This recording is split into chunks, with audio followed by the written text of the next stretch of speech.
Desde las sombras más oscuras del sistema judicial, emerge una historia que desafía toda lógica y preconcepción.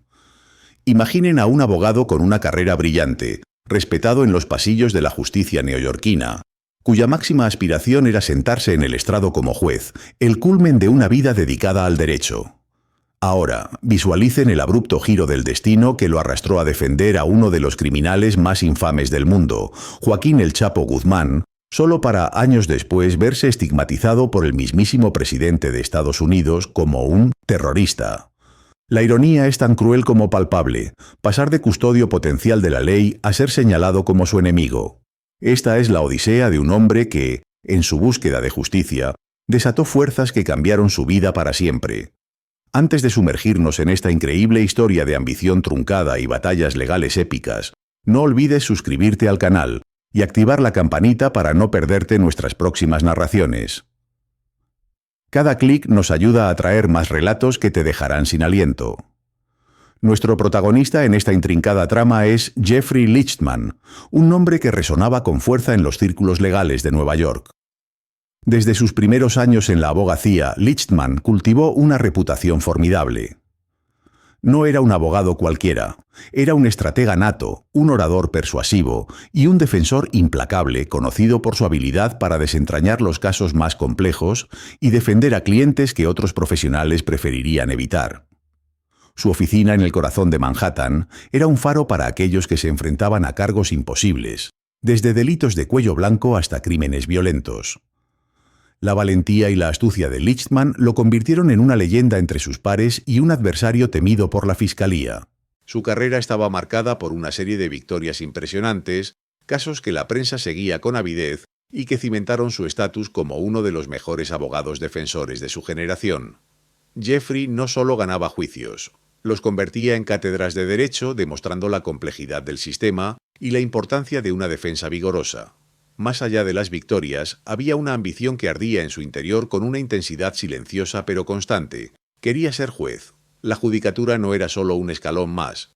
Representaba el pináculo de su trayectoria profesional, la oportunidad de aplicar su profundo conocimiento de la ley desde una posición de autoridad imparcial, de moldear la justicia en su forma más pura. Había dedicado incontables horas a estudiar el sistema, a entender sus intrincadas dinámicas, siempre con la visión de un día asumir la toga. Su vida transcurría entre la preparación de complejas defensas, reuniones con clientes y la lectura de volúmenes de jurisprudencia, todo ello con la mirada puesta en ese futuro idealizado en el estrado. Nada, absolutamente nada, podría haberlo preparado para la llamada que recibiría un día fatídico, una llamada que no solo desviaría el curso de su carrera, sino que dinamitaría su sueño más preciado. La disuasiva resonancia de su teléfono interrumpió la tranquila tarde. Al otro lado de la línea, una voz lo invitaba a la intersección más peligrosa de su profesión, la defensa de Joaquín El Chapo Guzmán. En ese instante, Jeffrey Lichtman se encontró en la encrucijada moral y profesional más significativa de su vida. El Chapo no era un cliente más. Era la encarnación del crimen organizado internacional, un narcotraficante cuya leyenda se extendía por todos los continentes, su nombre sinónimo de brutalidad y un poder casi mítico. La disyuntiva era abrumadora. Aceptar el caso significaba sumergirse en un torbellino de escrutinio público, amenazas potenciales y una presión mediática sin precedentes. Implicaba poner en riesgo no solo su reputación, sino quizás su propia seguridad y la de sus seres queridos. ¿Podría un abogado con el sueño de la judicatura defender a un hombre tan universalmente condenado? ¿Sería este el fin de su aspiración o, paradójicamente, la prueba definitiva de su compromiso con los principios fundamentales de la justicia, que todo acusado, sin importar la magnitud de sus crímenes, tiene derecho a una defensa justa? El dilema carcomía su mente. La decisión de tomar un caso tan mediático y controversial no era simplemente profesional, era profundamente personal. Lichtman era un firme creyente en el derecho a la representación legal, un pilar esencial del sistema judicial estadounidense. Siempre había sostenido que la tarea del abogado no era juzgar la culpabilidad del cliente, sino asegurar que se respetaran sus derechos y que el sistema funcionara como debía, sin importar el peso de la opinión pública. Sin embargo, este no era un caso común. Este era El Chapo, un nombre que invocaba miedo y repulsión en millones de personas. La sociedad ya lo había declarado culpable mucho antes de que se sentara en un tribunal. La imagen de su futuro como juez, sereno y respetado, parpadeó en su mente, casi eclipsada por la imponente figura del infame narcotraficante. ¿Cómo encajaría la defensa de El Chapo en esa visión? ¿Sería visto como un acto de valentía y fidelidad a los principios, o como una mancha indeleble, una asociación que lo condenaría para siempre en la alta sociedad judicial? La batalla no sería solo contra la Fiscalía, sino contra la percepción pública, contra la narrativa preestablecida y contra los intereses de dos naciones. La decisión de Lichtman no definiría solo el curso del juicio de El Chapo, sino el destino de su propio sueño. El mundo esperaba sin saber que esta llamada no solo cambiaría la vida de un abogado, sino que sentaría las bases para una confrontación mucho mayor, una que lo llevaría de los juzgados al ojo de una tormenta política que nadie jamás anticiparía. La decisión de Jeffrey Lichtman de aceptar la defensa de Joaquín El Chapo Guzmán no fue meramente una elección profesional, fue un terremoto en su vida, una encrucijada que lo separaría para siempre del camino tranquilo que había imaginado.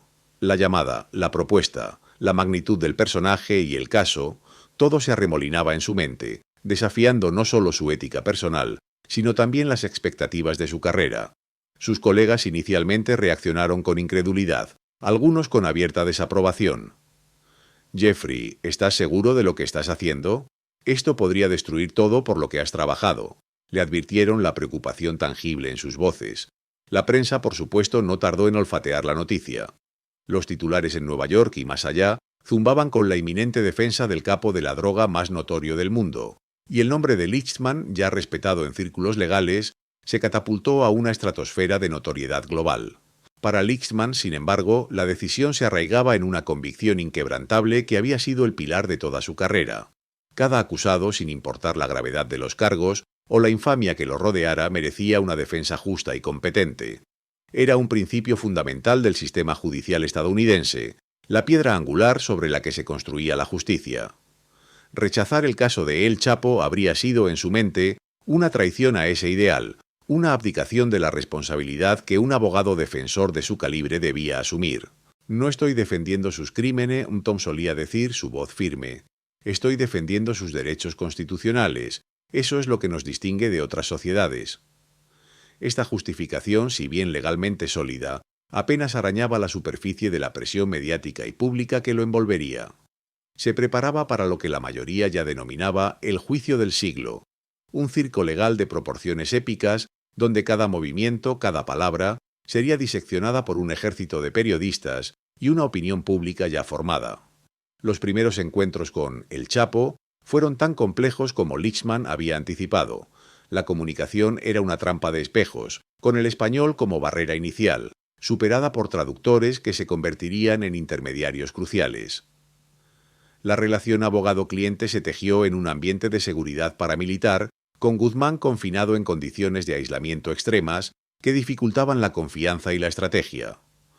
Los abogados de la defensa tenían que navegar por un laberinto de restricciones, supervisión constante y vigilancia intensa, que hacía que cada reunión pareciera un interrogatorio más que una consulta legal privada. Lichtman observaba a Guzmán tratando de desentrañar al hombre detrás del mito, buscando grietas en la narrativa gubernamental que le permitieran construir una defensa. Descubrió un individuo que, bajo la fachada de capo despiadado, mostraba momentos de lucidez, de preocupación por su familia y una astucia innegable. La estrategia legal comenzaba a tomar forma. No se trataba de negar la existencia del cartel, sino de cuestionar la verdadera escala del poder de Guzmán y de señalar a otros, quizás más grandes y aún impunes, como los verdaderos cerebros. El ambiente prejuicio se cargó de una electricidad palpable, extendiéndose desde las calles bulliciosas de la Ciudad de México hasta los pasillos solemnes del Tribunal Federal de Brooklyn, Nueva York. La seguridad alrededor de El Chapo era legendaria. Cada traslado desde la prisión de máxima seguridad en Manhattan, donde estaba recluido, requería un convoy de vehículos blindados y helicópteros sobrevolando la ciudad, cerrando puentes y túneles. Esta exhibición de fuerza no solo garantizaba la seguridad del acusado, sino que también era un mensaje implícito sobre la peligrosidad del hombre que sería juzgado. El escrutinio internacional era implacable. Cada declaración de la Fiscalía o de la defensa era analizada, cada rumor amplificado. Lichtman y su equipo se encontraban en el ojo de un huracán, intentando construir un muro legal de credibilidad y duda razonable contra la narrativa monolítica que el gobierno estadounidense había pasado años cultivando. No solo tenían que combatir las acusaciones directas, sino también la percepción global, la imagen de El Chapo ya grabada en el imaginario colectivo como el rey incuestionable del narcotráfico. Era una batalla no solo en la corte, sino también en los medios, en la opinión pública y, en última instancia, contra el peso de la historia. Se sentía como si estuvieran luchando contra un imperio, con la verdad supuestamente escondida bajo capas de intereses políticos y acuerdos secretos. El equipo de Lichtman trabajó incansablemente, revisando montañas de documentos, interceptaciones telefónicas, testimonios de testigos protegidos y pruebas forenses. Sabían que su única oportunidad era sembrar la duda, exponer las inconsistencias y, si fuera posible, voltear la mesa, sugiriendo que la narrativa oficial era, en el mejor de los casos, incompleta y en el peor deliberadamente engañosa para proteger a otros peces más grandes. La magnitud de la tarea era abrumadora, pero la convicción de Lichtman en su misión como defensor, su compromiso con el debido proceso, ardía con más fuerza que nunca. El inicio del juicio fue un espectáculo de proporciones descomunales, una verdadera puesta en escena que superaba cualquier drama judicial televisivo. La sala del Tribunal Federal de Brooklyn, normalmente un espacio de sobria solemnidad, se había transformado en el epicentro de la atención global. Cada asiento, cada pulgada cuadrada del espacio, estaba ocupada por periodistas de todas las latitudes, expertos legales, observadores internacionales y, por supuesto, un contingente de seguridad tan imponente que parecía sacado de una película de acción. La simple presencia de Joaquín Guzmán en la sala de la corte galvanizaba la atmósfera, una mezcla palpable de temor, curiosidad y fascinación mórbida.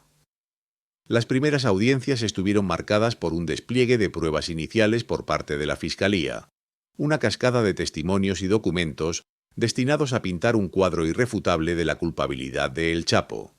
Presentaron diagramas intrincados de la estructura del cártel, grabaciones de audio de supuestas conversaciones incriminatorias y testimonios de antiguos miembros de la organización que ahora cooperaban con el gobierno. Fue en este escenario de aparente superioridad fiscal donde Jeffrey Lichtman hizo su entrada, no con estridencia, sino con una calma premonitoria que contrastaba con el frenesí que lo rodeaba. Su estrategia legal fue audaz desde el primer momento, una jugada de ajedrez diseñada para desmantelar la narrativa monolítica construida por el gobierno estadounidense. Lichtman no titubeó al lanzar sus primeras acusaciones incendiarias, apuntando directamente al corazón de la corrupción en México. Afirmó sin rodeos que el gobierno mexicano en su totalidad estaba empapado de sobornos y connivencia, y que figuras de altísimo nivel, incluyendo expresidentes, habían recibido pagos masivos de narcotraficantes. Su objetivo no era solo defender a El Chapo, sino también cambiar el foco de la narrativa, sugiriendo que Guzmán era solo un engranaje en una maquinaria mucho más grande y profundamente arraigada. Pero Lichtman no se detuvo ahí. Su estrategia incluía una táctica aún más provocadora: argumentar que los verdaderos líderes del cártel de Sinaloa no eran Guzmán Loera, sino otros narcotraficantes que en ese momento gozaban de cierta libertad o cuyo alcance era inalcanzable para la justicia estadounidense. Su argumento era que, si bien El Chapo era sin duda un criminal, estaba siendo utilizado como chivo expiatorio, como la cara visible de una estructura criminal que Estados Unidos y México, por diversas razones políticas y estratégicas, no podían o no querían desmantelar por completo. Implicó que otros peces gordos habían negociado acuerdos con las autoridades, ofreciendo información selectiva para desviar la atención y asegurar sus propias operaciones, mientras que la Fiscalía estadounidense, por ambición o por simple conveniencia narrativa, había decidido construir su caso alrededor de un solo hombre para lograr una victoria mediática. Las declaraciones de Lichtman resonaron como una explosión en la sala del tribunal y su eco se propagó con rapidez por los medios de comunicación de todo el mundo. La reacción de la Fiscalía fue inmediata y visceral. Los abogados del gobierno, visiblemente exasperados, calificaron las acusaciones de Lichtman de fantasías ridículas, teorías de conspiración sin fundamento y propaganda barata diseñada para distraer al jurado de la abrumadora evidencia contra su cliente. Exigieron pruebas, instando a la defensa a respaldar sus afirmaciones con hechos concretos y no con meras insinuaciones. La prensa, por su parte, se dividió. Algunos medios, ávidos de controversia, amplificaron cada palabra de Lichtman, mientras que otros lo criticaron por intentar manchar la reputación de instituciones gubernamentales sin evidencia clara. La presión sobre la defensa para probar sus afirmaciones se volvió inmensa, un torbellino mediático que amenazaba con engullir el proceso legal. Lichtman, sin embargo, se mantuvo impasible. Entendía que la batalla legal tenía un componente mediático crucial y que sembrar la duda era en sí mismo una parte fundamental de su estrategia. Sabía que no necesitaba probar cada una de sus afirmaciones más allá de toda duda razonable para el jurado. Le bastaba con introducir una semilla de incertidumbre, una sombra de plausible negación, que hiciera cuestionar la narrativa simplista que la Fiscalía intentaba vender. Durante los recesos era un hombre sereno, a pesar de la tormenta que había desatado. Respondía a los periodistas con respuestas mesuradas pero firmes, reafirmando su compromiso con la verdad y la justicia para su cliente, incluso si eso significaba desvelar verdades incómodas sobre la corrupción institucional. La estrategia de Lichtman parecía arriesgada, casi temeraria, pero estaba calculada con precisión. Al atacar la credibilidad de todo el sistema, buscaba socavar la confianza del jurado en el caso de la Fiscalía desde sus cimientos. Los días que siguieron se convirtieron en un tenso tira y afloja. La Fiscalía redobló sus esfuerzos para presentar pruebas irrefutables, mientras que Lichtman y su equipo trabajaban incansablemente para encontrar cualquier fisura, cualquier inconsistencia en los testimonios y documentos presentados. La sala del tribunal se convirtió en un campo de batalla intelectual, donde cada palabra, cada gesto, cada objeción era analizada con lupa. La tensión era palpable, un denso velo que cubría cada sesión, mientras el mundo entero observaba, esperando ver qué giros tomaría este juicio histórico, si las audaces acusaciones de la defensa lograrían desviar la trayectoria del caso o serían barridas por la contundencia de la evidencia gubernamental. El abogado de El Chapo no estaba allí para ganar amigos, sino para ganar un juicio, y estaba dispuesto a agitar el avispero más grande para lograrlo. Entonces la fase de los testimonios tomó el centro del escenario, convirtiéndose en el verdadero corazón del drama judicial. Jeffrey Lichtman, con su mirada penetrante y su voz resonante, se dispuso a desmantelar la narrativa de la Fiscalía testimonio tras testimonio. Su habilidad para el contrainterrogatorio era legendaria, casi una forma de arte, y en este juicio la desplegó con maestría calculada. Uno a uno los testigos protegidos y los ex-socios de El Chapo, muchos de ellos narcotraficantes que habían cambiado su lealtad por promesas de reducción de condena o protección, subieron al estrado. Eran los pilares de la acusación, hombres y mujeres con historias detalladas de las operaciones del cártel, de la crueldad de su líder, de los envíos masivos de droga y las vastas fortunas acumuladas. Pero Lichtman no los trató como fuentes de verdad inmaculada. Los trató como lo que eran, individuos con un pasado turbio, motivaciones cuestionables y, en muchos casos, un interés directo en el resultado del juicio. Con cada pregunta, con cada pausa dramática, Lichtman buscaba perforar sus relatos. ¿Cuánto le pagó el gobierno por su testimonio? ¿Cuántas personas mató usted que no se mencionan en su acuerdo de cooperación? ¿No es cierto que usted mismo era un jefe de cartel, implicado en las mismas atrocidades de las que ahora acusa a mi cliente? ¿Ha mentido usted alguna vez bajo juramento antes de hoy? Eran algunas de las frases que resonaban en la sala.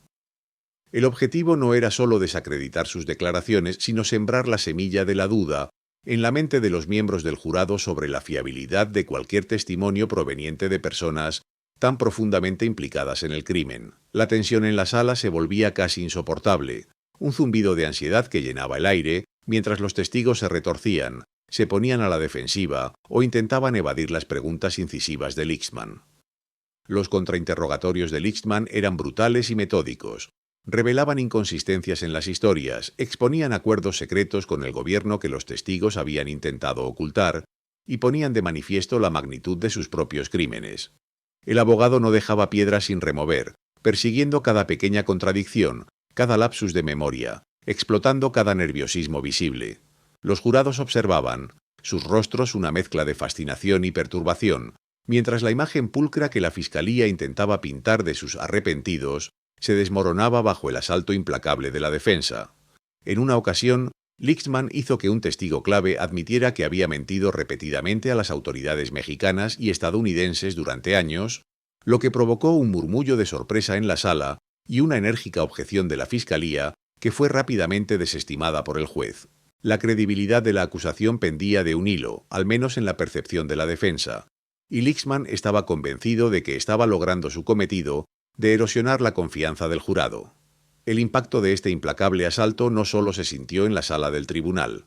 Fuera de ella, el desgaste físico y mental en Jeffrey Lichtman era cada vez más evidente. El juicio de El Chapo no era un caso ordinario. Era una maratón agotadora que exigía una dedicación total, 24 horas al día, 7 días a la semana.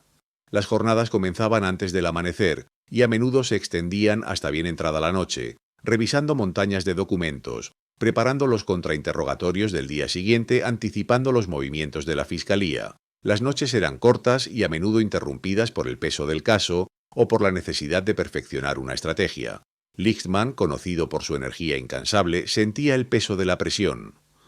Las ojeras se marcaban bajo sus ojos, su postura, aunque aún firme, revelaba el cansancio acumulado. La constante batalla legal y mediática lo sumergía en un estado de alerta permanente, donde cada palabra pronunciada dentro y fuera del tribunal podía tener repercusiones monumentales. Los sacrificios personales eran inmensos. Tiempo con su familia, momentos de ocio, todo quedaba relegado a un segundo plano. La misión de defender a su cliente eclipsaba cualquier otra prioridad. No era solo la vida de El Chapo lo que estaba en juego, sino también la reputación de Lichtman, su legado, y en última instancia, la validez de un sistema legal que él creía firmemente que debía garantizar una defensa justa para todos. La presión de ser el centro de atención mediática mundial, el foco de millones de ojos que juzgaban cada uno de sus movimientos, era una carga pesada que él, sin embargo, llevaba con una determinación férrea. En medio de esta vorágine, la defensa de Lichtman, aunque provocadora, logró que saliera a la luz nueva información. Durante los contrainterrogatorios, se reveló que algunos de los testigos protegidos habían recibido beneficios económicos sustanciales del gobierno, mucho más allá de lo que era estándar, y que sus testimonios a menudo se refinaban después de múltiples reuniones con los fiscales. Se insinuó con evidencia circunstancial pero convincente que la corrupción dentro de las instituciones mexicanas no solo era rampante, sino que había permitido a otros líderes del narcotráfico moverse con impunidad, quizás incluso protegidos por elementos dentro del propio gobierno. Lichtman logró exponer que la línea entre los buenos y los malos era mucho más difusa de lo que la Fiscalía quería hacer creer, y que el gobierno estadounidense, en su afán por condenar a El Chapo, había recurrido a alianzas dudosas y había pasado por alto las fechorías de otros narcotraficantes que ahora servían como sus testigos estrella. Estos detalles, a pesar de que complicaban seriamente la narrativa simplista del gobierno, no parecieron ser suficientes para cambiar la percepción general del caso. La imagen de El Chapo como el archienemigo público número 1 estaba demasiado arraigada en la conciencia colectiva, y la Fiscalía era hábil en contrarrestar las revelaciones de Lichtman, presentando a los testigos como figuras redimidas que finalmente decían la verdad, a pesar de su pasado. Los medios, aunque cubrían las revelaciones, a menudo las contextualizaban dentro de la inevitabilidad de un veredicto de culpabilidad, restándoles impacto. La maquinaria gubernamental, tanto judicial como mediática, era poderosa, y la batalla de Lichtman, aunque valiente y audaz, era una lucha cuesta arriba contra una narrativa ya establecida y profundamente arraigada. Cada pequeño triunfo de la defensa era celebrado en la trinchera de Lichtman, pero la montaña de evidencia y el peso de la opinión pública se alzaban imponentes. El juicio de Joaquín El Chapo Guzmán se prolongó durante meses, una maratón legal y emocional que consumió a todos los involucrados. Jeffrey Lichtman, con su incansable energía y su astucia legal, luchó cada día con la ferocidad de un león acorralado, desafiando cada testimonio, cada pieza de evidencia, cada declaración de la Fiscalía. Los contrainterrogatorios de Lichtman se volvieron legendarios en los pasillos de la corte. Desmanteló a testigos protegidos, expuso inconsistencias en sus declaraciones pasadas y cuestionó sus motivaciones, a menudo sugiriendo que su cooperación con el gobierno era meramente un intento de salvarse a sí mismos, sin importar la verdad. Hizo tambalear la credibilidad de exsocios de El Chapo, pintándolos como oportunistas y mentirosos que se beneficiarían de la caída de su cliente. La tensión en la sala era casi insoportable, una densidad que se podía cortar con un cuchillo, especialmente cuando Lichtman confrontaba directamente a aquellos que afirmaban haber trabajado codo a codo con Guzmán Loera. Cada día era una batalla campal. Lichtman pasaba las noches y madrugadas escudriñando documentos, preparando preguntas, puliendo sus argumentos con la precisión de un cirujano. El desgaste físico y mental era evidente. Las largas jornadas en la corte, seguidas de noches sin dormir, cobraban su peaje. Las ojeras se profundizaron, la voz a veces se quebraba por el cansancio, pero su determinación nunca flaqueó. Su familia sentía el impacto de su ausencia y la constante preocupación por la seguridad en un caso de tal magnitud. Los sacrificios personales eran inmensos, una carga pesada que él, sin embargo, llevaba con una mezcla de orgullo profesional y una profunda convicción en el sistema que defendía. Creía firmemente que hasta el acusado más infame merecía una defensa robusta y que era el deber de su profesión asegurar que el gobierno probara su caso más allá de toda duda razonable. Hubo momentos en que las revelaciones de Lichtman parecieron inclinar la balanza. Detalles sobre la corrupción en el gobierno mexicano, sobre la presunta complicidad de altos funcionarios con otros cárteles rivales e incluso sobre la supuesta manipulación de pruebas por parte de las autoridades mexicanas, salieron a la luz. Estas informaciones complicaban la narrativa limpia y sencilla que la Fiscalía intentaba vender, la de El Chapo como el único y absoluto cerebro del narcotráfico. Sin embargo, a pesar de los esfuerzos hercúleos de la defensa y las sombras de dudas sembradas no fueron suficientes para desviar la percepción general del jurado, ni para contrarrestar la abrumadora cantidad de horas de testimonio y evidencia presentadas por el gobierno. La imagen de El Chapo como un narcotraficante despiadado y poderoso estaba demasiado arraigada, demasiado cimentada en la mente del público y crucialmente en la del jurado. Finalmente, después de semanas y semanas de deliberaciones que mantuvieron en vilo al mundo entero, llegó el día del veredicto. La atmósfera en la sala era eléctrica, cargada de una expectación casi insoportable. Cuando el jurado pronunció la palabra culpable en todos los cargos, un murmullo recorrió la sala. Para Lichtman, a pesar de su preparación mental para cualquier resultado, fue una decepción profunda. Había invertido cada fibra de su ser en ese caso, había luchado con una pasión inquebrantable y aún así la derrota se sentía amarga. Observó a su cliente, que recibió la sentencia con su ya característica estoicismo, y sintió el peso de un capítulo legal importante que llegaba a su fin. La sentencia de cadena perpetua para El Chapo se sintió como una conclusión inevitable para el sistema, pero para Lichtman representó el fin de una batalla épica, en la que, a pesar de su maestría, no había podido prevalecer. A pesar de la derrota en el caso más mediático de su carrera, la reputación de Jeffrey Lichtman como un litigante formidable no solo se mantuvo, sino que se solidificó. Su habilidad para manejar la presión, su audacia en la sala y su elocuencia bajo fuego lo convirtieron en una figura aún más reconocida en el complejo mundo de la defensa criminal. Los colegas lo admiraban, la prensa lo respetaba, incluso aquellos que disentían de sus tácticas. Su agenda seguía repleta de casos complejos, de clientes que buscaban su experiencia y su férrea defensa. En el fondo de su corazón, la esperanza de Lichtman de seguir su sueño judicial, de ocupar un asiento en el estrado del juez, no se había disipado del todo. Pensaba que, a pesar de haber defendido a El Chapo, su compromiso con la justicia y su profundo conocimiento de la ley habían sido demostrados. Creía que su experiencia en el ojo del huracán legal, su temple y su innegable intelecto lo convertirían en un juez aún más sabio y ecuánime. La derrota en el caso Guzmán fue profesional, pero no personal en cuanto a sus aspiraciones futuras. Veía ese capítulo como una prueba de fuego, una demostración de su capacidad para operar bajo la presión más extrema y para defender los principios de un sistema judicial que valoraba por encima de todo. La vida después del juicio regresó a un ritmo más manejable, aunque nunca del todo normal. Lichtman retomó su práctica legal buscando casos que le permitieran aplicar su vasta experiencia y su agudeza. No se trataba solo de ganar, sino de desafiar los abusos de poder, de darle voz a los que no la tenían, y de seguir siendo un guardián de los derechos constitucionales. Estaba convencido de que su trayectoria, aunque poco convencional, lo estaba preparando para un propósito mayor. El juicio de El Chapo había sido un punto de inflexión, una experiencia que lo había transformado y que, en su mente, lo había calificado aún más para el rol de juez, un rol que imaginaba le permitiría servir a la justicia desde una posición diferente, pero igualmente vital. Se mantuvo activo en círculos legales, participando en seminarios y conferencias, compartiendo sus conocimientos y forjando una comunidad de respeto y admiración. La aspiración judicial seguía siendo un faro en su horizonte profesional, una meta que, creía, estaba más cerca que nunca. El juicio contra Joaquín "El Chapo" Guzmán llegó a su fin, y con él la vorágine mediática que había consumido la vida de Jeffrey Lichtman durante meses. La sentencia de culpabilidad, aunque esperada por muchos, fue un golpe para el abogado neoyorquino. A pesar de su esfuerzo titánico, su estrategia audaz y sus incansables horas de trabajo, la narrativa del gobierno había prevalecido.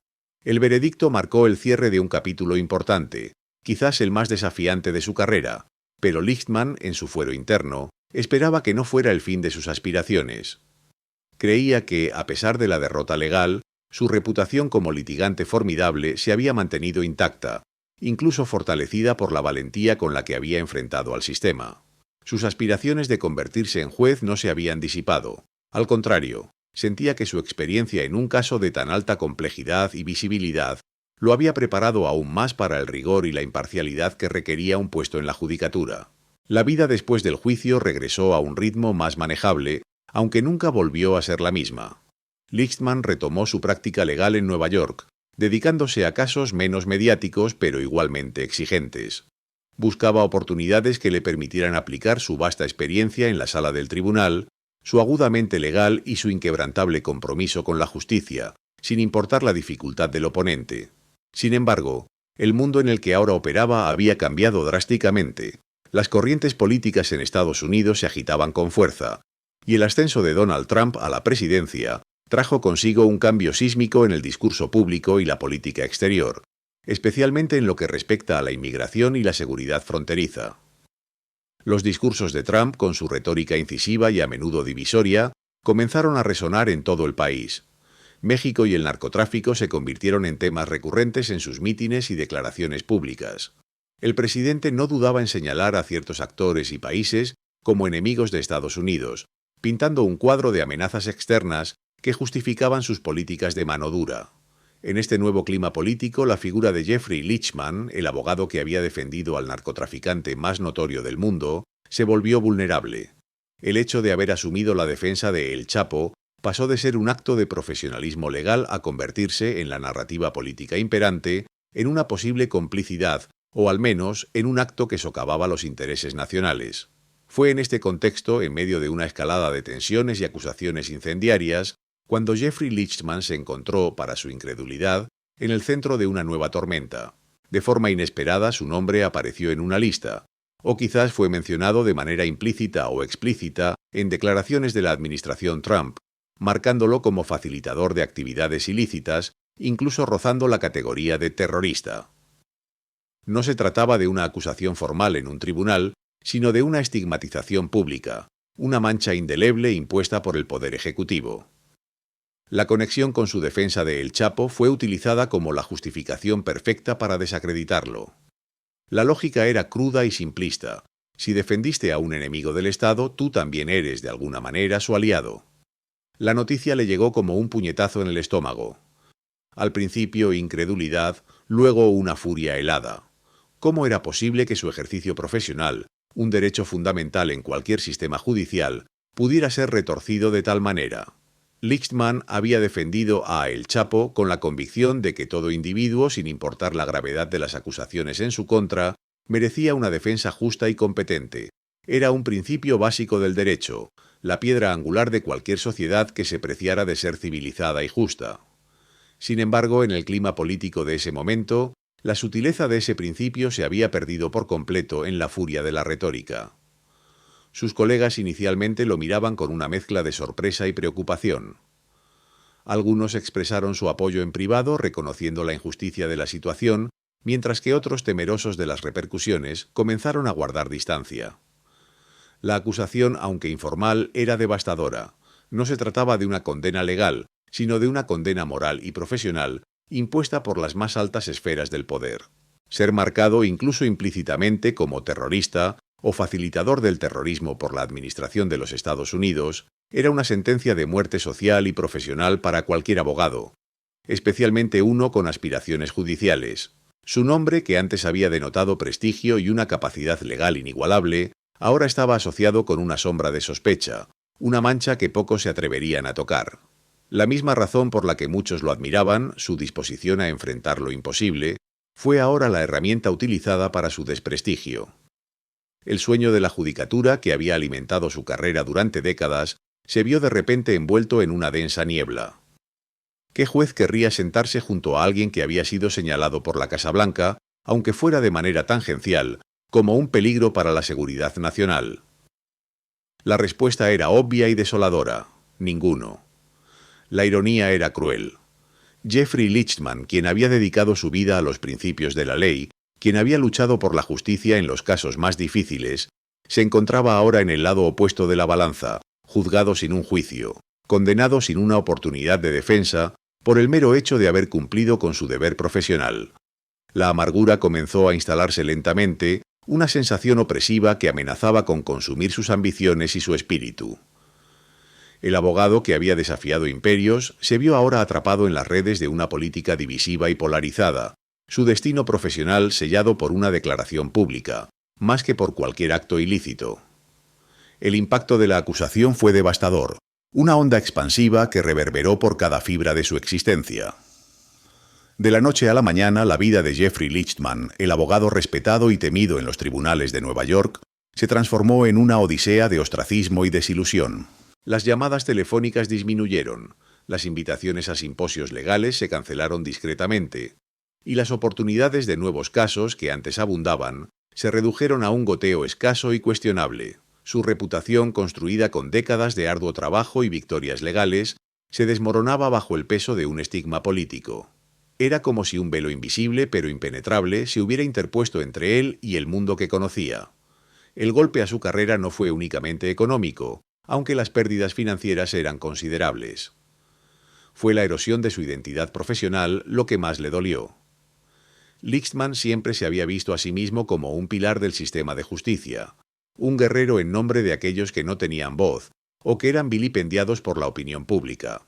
Ahora era él quien estaba siendo vilipendiado, no por un jurado o un juez, sino por la maquinaria política más poderosa del mundo. La prensa, siempre ansiosa por una historia sensacionalista, no tardó en explotar la narrativa, pintándolo como un defensor de criminales, un facilitador en la sombra, ignorando por completo los principios fundamentales de la defensa legal. Se sentía como un paria, un personaje peligroso en un drama político que él nunca había pedido protagonizar. La lucha contra el estigma se convirtió en una batalla diaria, una agotadora odisea por limpiar su nombre. Lichtman intentó, con tenacidad y frustración crecientes, explicar una y otra vez su papel como abogado defensor. Recordaba a quien quisiera escuchar que su trabajo consistía en asegurar que el proceso legal fuera justo, que los derechos constitucionales fueran respetados, incluso para los acusados más notorios. Argumentaba que su deber no era aprobar las acciones de sus clientes, sino garantizar que el Estado probara su caso, más allá de toda duda razonable. Pero la narrativa política era poderosa y, una vez lanzada, era casi imposible de deconstruir. Las palabras de los políticos tenían un alcance y una resonancia que superaban cualquier argumento legal o ético que él pudiera presentar. La gente, abrumada por la retórica divisiva, prefería las etiquetas sencillas: bueno o malo, patriota o traidor. No había espacio para los matices, para la complejidad de la ley o la función vital del abogado defensor. Cada vez que intentaba aclarar su posición, se encontraba con un muro de incomprensión o, peor aún, de hostilidad. Las redes sociales se convirtieron en un campo de batalla lleno de ataques personales, amenazas veladas y la distorsión deliberada de sus intenciones. Se sentía como si estuviera gritando en el vacío, su voz ahogada por el coro de acusaciones infundadas. Sus antiguos clientes, o aquellos que aspiraban a serlo, comenzaban a dudar de su capacidad para representarlos eficazmente, temiendo que su asociación con un abogado marcado pudiera perjudicar sus propios casos. La confianza, el cimiento de cualquier relación abogado-cliente, se había erosionado peligrosamente. Y luego estaba la muerte del sueño judicial.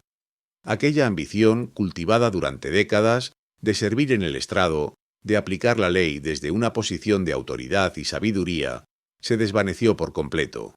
Era un golpe devastador, el fin de una visión de toda una vida. La amargura se asentó en lo más profundo de su ser, una punzada constante que recordaba el cruel giro del destino. Había trabajado incansablemente, había escalado las alturas de la profesión legal, defendiendo principios y haciendo valer derechos, solo para ver cómo su carrera profesional y su reputación eran arruinadas por fuerzas políticas externas. No había cometido ningún crimen, no había violado ninguna ley, solo había ejercido su profesión con la máxima diligencia. Sin embargo, su destino estaba sellado. La paradoja era insoportable.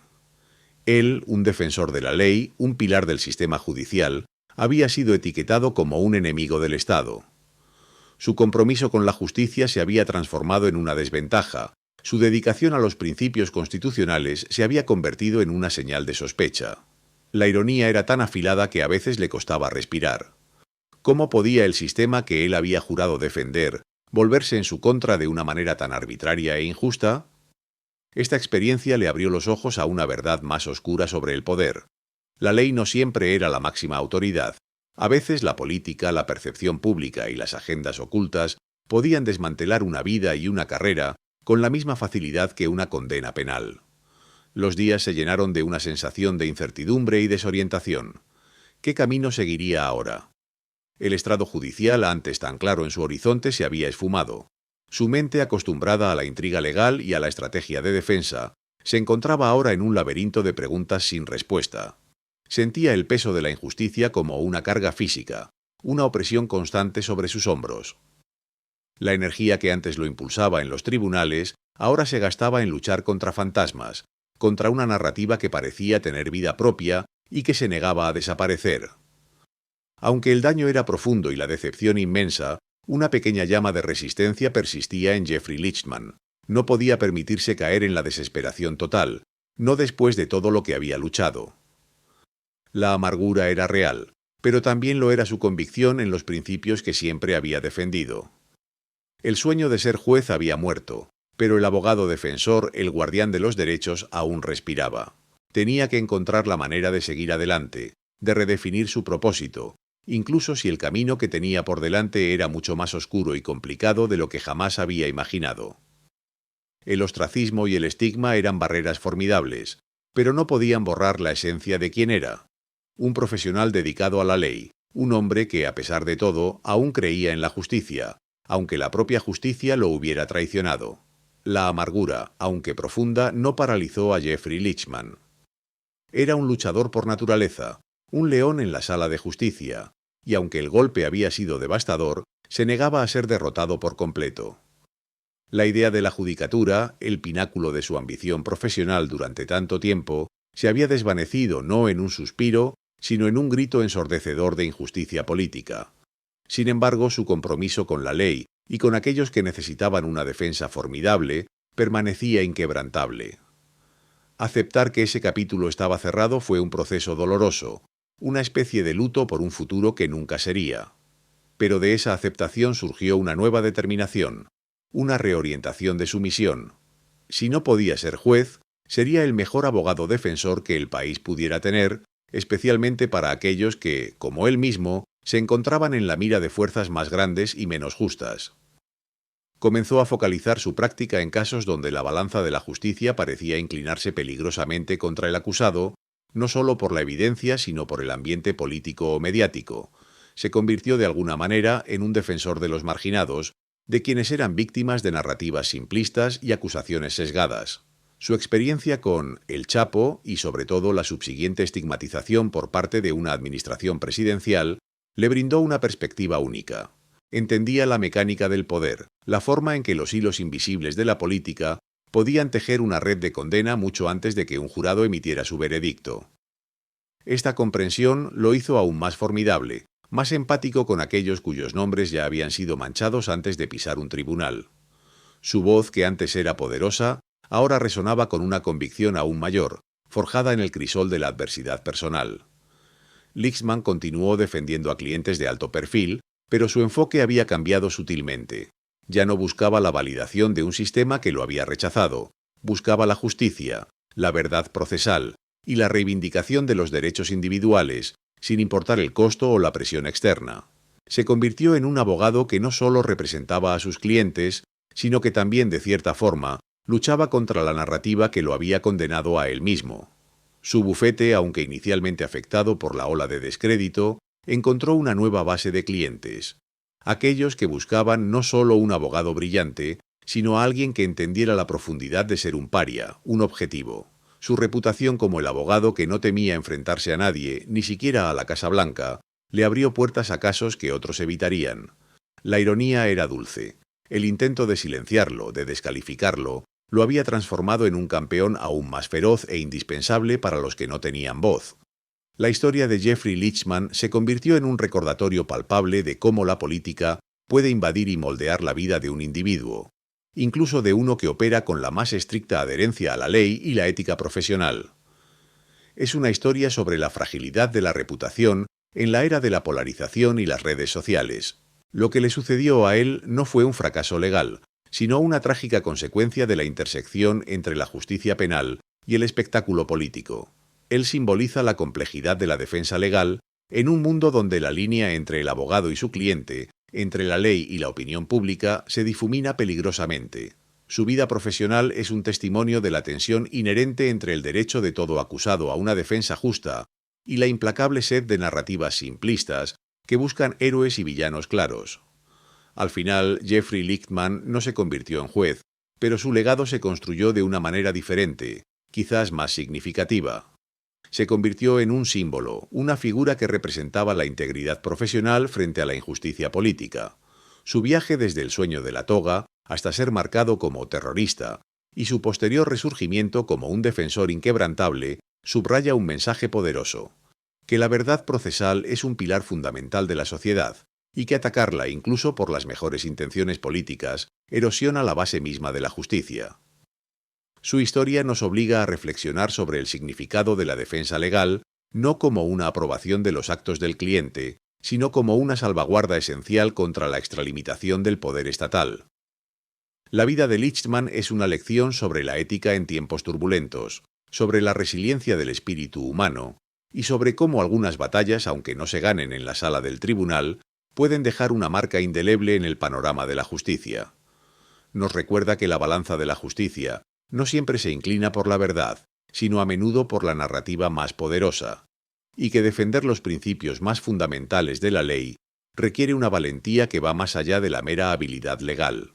Su historia, cruda y sin concesiones, nos deja con la inquietante pregunta de qué precio estamos dispuestos a pagar por la justicia en un mundo cada vez más polarizado. La historia de Jeffrey Lichtman es un testimonio del poder de la narrativa y las consecuencias inesperadas. Si esta historia te ha conmovido, deja tu comentario, dale like y suscríbete para más historias que desafían la percepción. Y no te pierdas nuestro próximo video, donde exploraremos la fascinante historia de cómo un hacker ético expuso los secretos de una de las corporaciones más grandes del mundo.